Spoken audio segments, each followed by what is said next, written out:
ẹ̀yin ènìyàn tọ́lọ́hun kẹ́ tọ́lọ́hun fún lówó tẹ̀sí fi ń kẹ́ wá. àkàṣọ mi ò lè san tán àfi kọ́lọ́ bá mi san ó sì ṣàlékún oore. títí táyé ó fi tán ni mo tọrọ lọ́wọ́ Ọlọ́run ọba wa. kọ́rọ̀ yín má dàrú kó má bàjẹ́ fẹ̀yìn bàbá mi. ọlá ṣéwù àbànà Kàrímù Olúwaṣẹ́gun àǹjọ̀nú ọmọlẹ́mọ́mù anáwó bí ẹni ń tẹ́wó kíkú má pa ẹ́ fún wa. ọkọ̀ fún mi láyọ̀ l'Amẹ́ríkà o. kó má bàjẹ́ fẹ̀yìn bàbá mi. tímọ́tímọ́ Adémọ́lá Adélékè àgbẹ̀lọba bàbá ojú adé bàbá Adéyínká adé Ìbàdàn ẹlẹ́lẹ́dẹ̀ o. tímọ́tímọ́ jìgọ́ Ọláwálé ikú má pa yìí bàbá Ọpẹ́yẹmí aná wọn l'Ógbómọ̀ṣọ́. wọ́n ń ṣàwo Olúwọlé Ọ̀túnba Michael ọmọṣọ́rẹ̀ tirẹ̀ aláṣẹ Oyinsotel títí táyé ó fi tán kó má bàjẹ́ fẹ̀yìn bàbá mi. ọlá tó rira kàn ní Muhammadu bùjẹ́bùdànù gbogbo nákò bàbá táyé bàbá Kẹ́hìndé ikú má pa ẹ́ fún mi. àkànní ọmọ wọn lọ́ta odò àròdẹ̀dẹ̀ wọ́ mi ìgànmọ́dé àfẹlẹ́jà. ọmọ oṣù pálípẹ̀ tí àmọ́ròrò lágbo. Abíọ́dún Èjìgbádéró kábíyèsí àlìmọ̀ṣọ́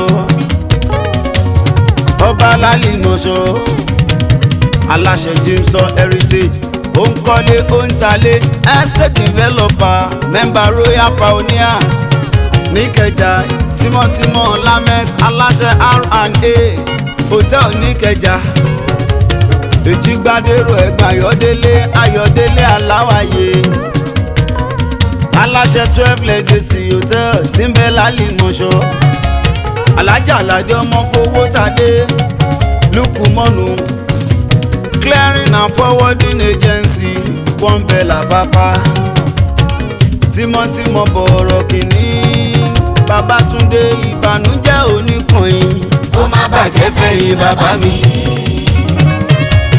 Alhaji Chief Dr. Olúṣọlá Abdulrasaq Ṣólébọ̀ bọ̀rọ̀ kìíní gbogbo Àwórì land alága ẹgbẹ́ ọlọ́kadà Rómolókun state Roman Romo ní fẹ́dìrà bọ̀rọ̀ kìíní gbogbo Ẹ̀gbá kó má bàjẹ́ fẹ̀yìn bàbá mi.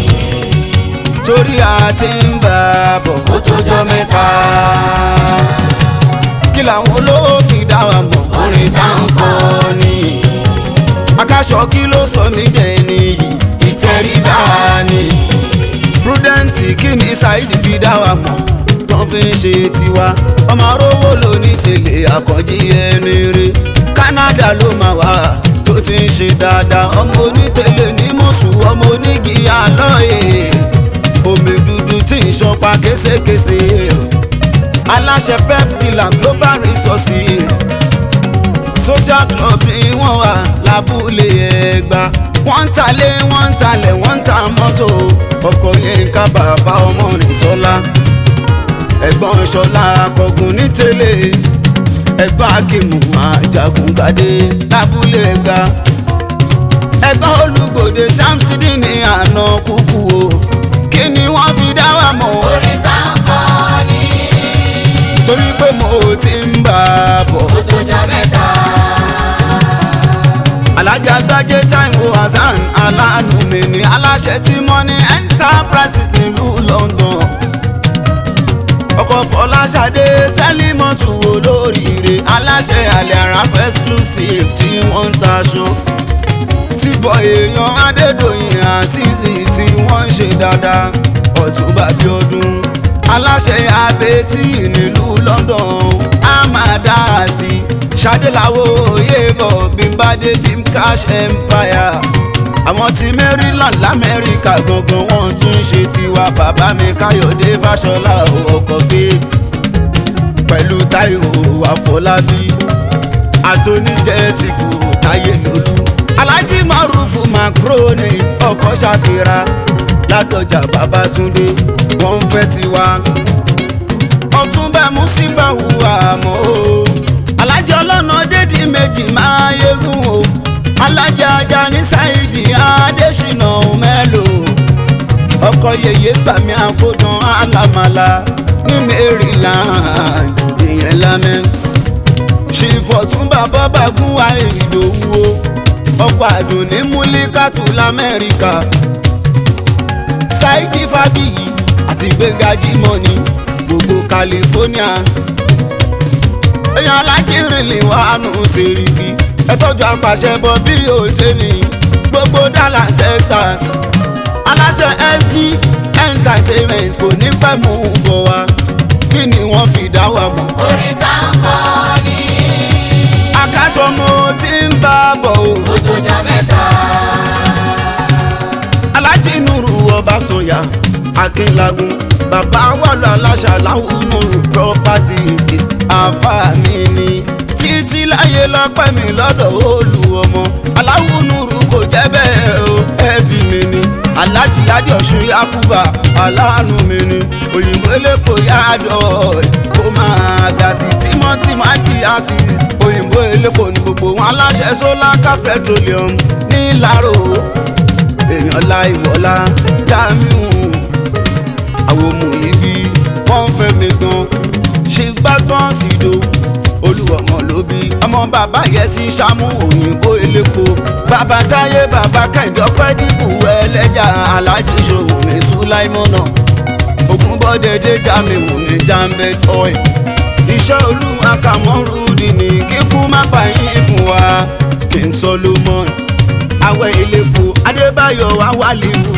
àmàdá fún ẹ sí kí ni wọ́n fi dá mi mọ̀ o. orin tá ń kọ́ ni. Àkàṣọ tí ń bá bọ̀ ó tó jọ mẹ́ta Alhaji Tọ́hírù Alábí Àbúràgbàjà aláṣẹ Àsìmọ́wù Kára Àbúràgbàjà ìgboro ayé pèrò ṣá ni wọ́n wà tán ti ń ta màlúù wọ́n tún ń bẹ lọ dání lọ́rin tí wọ́n ń ta ràkúnmí ọkọ̀ alájà Aminatu ọkọ̀ alájà Muibatu ọkọ̀ Alimọ̀ Ṣàdìyà tímọ́tímọ́ bá ló ń sọ Ọláwálé Jímọ̀ President Sweet United èèyàn Àbúràgbàjà.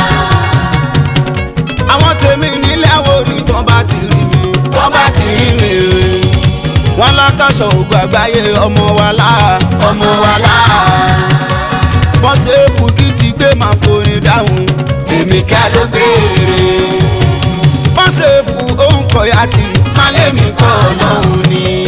ẹ̀sìn mi ká lọ́ọ̀kì wọn ní ṣẹ̀rí ọlọ́fìn nílẹ̀ Abọ̀gún Sáìdì Akiri Àwórì kọ́lọ́ máa ń ṣọ́ ẹ̀ aláṣẹ Sábọ̀ properties Ìṣọ̀lá o Sáìdì ọmọ Abọ̀gún ní ṣẹ̀rí Mọ́múni Adéọlá aṣojú ọba ní ṣẹ̀rí àrò Lexus Abdulrasaki bọ́tà ebi ọdún wọ́n fẹ́ ta kaṣọ Musa Elégbédé Musiliu Elégbédé Sharafa àtọ̀dá o Saidi àjùwọ̀n Nọ́fíù Saidi ẹ̀tọ́jú ajagun náà wálé àwọn tèmi nílé Àwórì tán bá ti rí mi tán bá ti rí mi wọn lákàṣọ ògùn àgbáyé ọmọ wa láà ọmọ wa láà wọ́n ṣe é Bùkí ti gbé máa forin dáhùn èmi ká ló gbére wọ́n tún ṣe é bù òun kọ̀yà tí malẹ́mi kọ́ ọlọ́run ni. DCP Àrẹ̀mọ Bọ́lá ojú gbélé onílògbò aṣòwò aṣolúkò tó ṣàwò Alhaji Ahmed ọmọ Omiṣore aláṣẹ Omisco Hotel and Omisco Properties wọ́n ń talẹ̀ ìtàlẹ̀ Alhaji Kájáù Sára Ṣídì bàbá ikú owó Lukumanu ikú owó yẹn lè yan Kúnlé impression ẹ̀tọ́jú kábíyèsí ọba Yàyà Àbàtàn Adéọlá kẹ́sùn ẹ̀ Kìlání kámọ́lì ní kọ́lọ́hún máa bá mi sọ ogun tẹ́sẹ̀ kìtì gbogbo ẹgbẹ́ àmúra kó má ṣe ràrìn rà bó ṣe ń lọ bó ṣe ń bọ̀. kébì alùmí kábìrù ní ọkọ̀ títí àláyọ̀ èèyàn táyé àbátan tòkúmọ̀ ìṣọ̀lá Chapman Bitters aláṣẹ YSFM síbẹ̀ lábẹ́ òkúta ọmọ ajé Abdulmajid Kọ́láwọlé ẹlẹ́ran èèyàn àbókí Ahmed àtọ́jú sábàbí eléso Ọláwálé Sẹ́míù Àjàní bàbá Abudulayi Ṣọlá ìjà òbejò ọmọ ẹ̀pẹ́ alárọ̀ Rasaki Bàbúmi bàbá ìbejì gbogbo wọn wọ́n ṣe kú omi kọ̀ yàtì màlẹ́mí kọ́ ọlọ́run ni. Àkàṣọ tẹ bá ń gbọ́ tí mo bá ń kọrin táyé ń sọ pé mi kìra. Iléeṣẹ́ wo ló ń gbé mi jáde náà rí? Ria Entertainment. Ọ̀gá mi olùgbàyè wá sí ìhù ọkọ̀ Yétúndé Bàbáríyá náà tù aláṣẹ Ria Entertainment. Èèyàn Ṣínẹ́dù kọ́mpútà èèyàn olórí ọ̀dọ́ abúlé ẹ̀gbá èèwà tọ́jú ọsọ́lọ̀ Sáìdì Ágíwá síhù Mẹ̀dínà pẹ̀lú Búùkì Ríà èèyàn Tàlàbí Pàṣùmá ó ní just like that bí wọ́n ṣe ń jẹun sókè oníjẹun wálẹ̀ èèyàn Kíblà Làó Màláíkà olùgbàyè tó ń gbé mi jáde Ria Entertainment. Ọ̀gá mi arúgbó Ràmọ́nì Olúwaró tì mí ṣàmìwà pẹ́ fún mi ọ̀gá Akínyọlá Kọ́láwọlé George ọ̀gá Tósìn ọ̀gá Súnmọ́ra Kẹ́dà Àsúnmọ́ra Kẹ́dà tọ́jú Kàmọ́rù Wíro pẹ̀lú Táófíìkì wọ́n ṣe ti Prudence